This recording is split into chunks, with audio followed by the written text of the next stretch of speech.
पन्हाळा तालुक्यातील मालेमधील गायरान जमिनीतील अतिक्रमणावर कारवाई करावी या मागणीसाठी 3 ग्रामस्थांनी आज कोल्हापूर जिल्हा परिषदेसमोर आमरण उपोषण सुरू केलं होतं।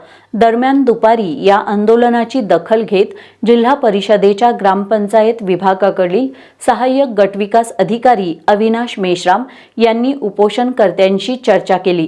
त्यांनी गटविकास अधिकारी पन्हाळा यांना या अतिक्रमणाबाबत चौकशी करून कारवाई करण्याचे आदेश दिल्यामुळे उपोषण मागे घेण्यात आलं। गटविकास अधिकारी पन्हाळा यांनी योग्य ती चौकशी करून कारवाई केली नाही तर यापुढे आत्मदहनासारखं उग्र आंदोलन करू असा इशारा उपोषणकर्त्यांनी दिलाय। पन्हाळा तालुक्यातील मालेगावच्या गायरान जमिनीत विठ्ठल गुरव यांनी ग्रामपंचायत पदाधिकारी आणि प्रशासनाच्या पाठबळावर अतिक्रमण केल्याचा आरोप करत महादेव पाटील, राहुल पाटील आणि कृष्णात पाटील यांनी अतिक्रमण हटवण्याची मागणी केली होती। ग्रामपंचायतीपासून पंचायत समिती, जिल्हा परिषद या सर्व पातळ्यांवर याबाबत तक्रारी करूनही दखल घेतली जात नसल्यानं या तिघांनी आजपासून जिल्हा परिषदेसमोर आमरण उपोषण सुरू केलं होतं। आज उपोषणाच्या पहिल्या दिवशी जिल्हा परिषदेच्या ग्रामपंचायत विभागाचे सहाय्यक गटविकास अधिकारी अविनाश मेश्राम यांनी दखल घेत उपोषणकर्त्यांशी चर्चा केली।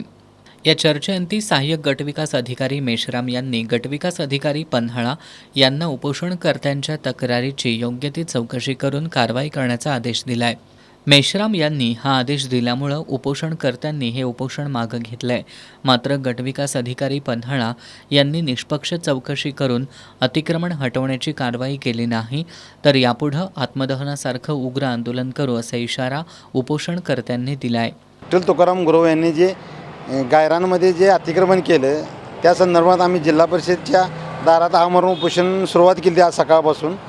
प्रशासनानं आमची आमरण उपोषणाची दखल घेऊन BDO साहेबांना त्यांनी ग्रामपंचायत व हे जी अतिक्रमणाची चौकशी करून लवकरात लवकर अहवाल वरती पाठवा सांगितला आहे आणि दोषी असेल त्यांच्यावर कारवाई करायचा आदेश केला आहे।